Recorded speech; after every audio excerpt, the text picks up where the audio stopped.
All right, today we're going to talk about digestive processes. So these are things that happen in our digestive system. They're not parts, but they're things that are taking place, and we have words for them. So we're going to talk about the word, where it happens, and then what is it. So first of all, I will say that if you are watching this right now, you will need to find the page in your notes that has a whole bunch of these little diagrams on it.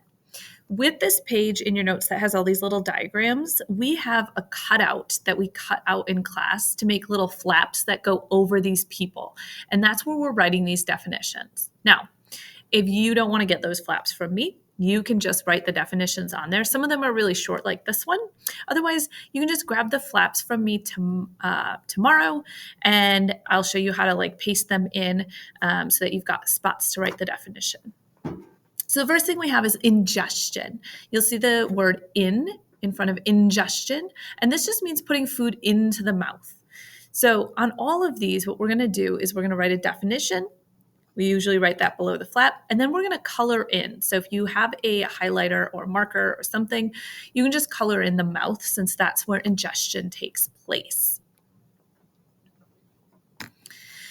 All right, peristalsis. If you've ever tried to swallow a really big bite, you can feel it moving down your throat.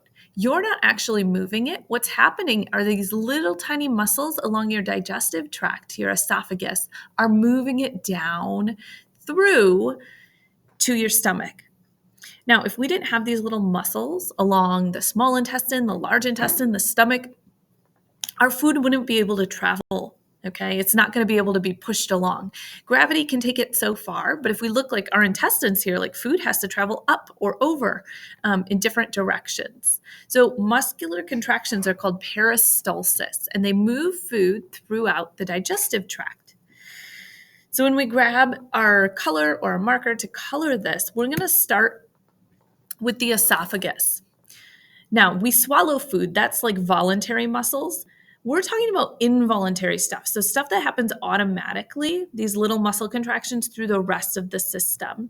You'll notice I left a tiny part not colored here on the anus. That's because that is voluntary. We don't have automatic muscle movements that just remove solid waste whenever it wants. If we didn't have any control over our bowel movements or our solid waste, that would be a problem. We wouldn't be able to say, oh, I need to go, I'm going to go to the bathroom. I can hold it until I go to the bathroom. So these automatic contractions happen everywhere from the esophagus all the way to the rectum here.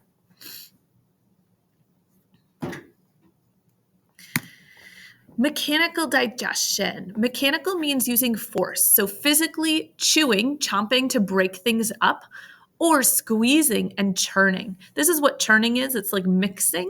And you can see this, the muscles in the walls of the stomach actually move and mix and squeeze that food around. So on this one, we're going to color the mouth and the stomach. We have chemical digestion, using enzymes and acids to digest our food. We haven't talked a ton about enzymes. Enzymes are things that build things up or break them down. We know about them from DNA, like helicase and DNA polymerase. Acids, we know there's acid in the stomach. So if we think about all the different places that foods are digested, well, carbohydrates start getting digested in our mouth. Protein starts getting digested in our stomach, and then everything that's left gets digested in our small intestine. Remember, we talked about the liver and the gallbladder being connected here. We have the pancreas, and they're dumping in chemicals to help us digest a lot of our food here. So we're going to go ahead and we're going to color the mouth, the stomach, and the small intestine here. All right, absorption. This is when digested food moves into the bloodstream. It gets absorbed into the bloodstream. So remember these little finger-like guys, these villi that look like a mop or a sea anemone? They have blood vessels inside of them. And so the nutrients are going to go into the bloodstream here and be carried all around the body. So where does it get absorbed? In the small intestine. The small intestine is really long. It's 20 feet long. Why is it so long? Well, we want all the nutrients to have a chance to get absorbed into the bloodstream. We don't want to get rid of any nutrients and have them go through the large intestine and then eliminated, because we want all those nutrients that we took so much time and effort to break down to go to our cells.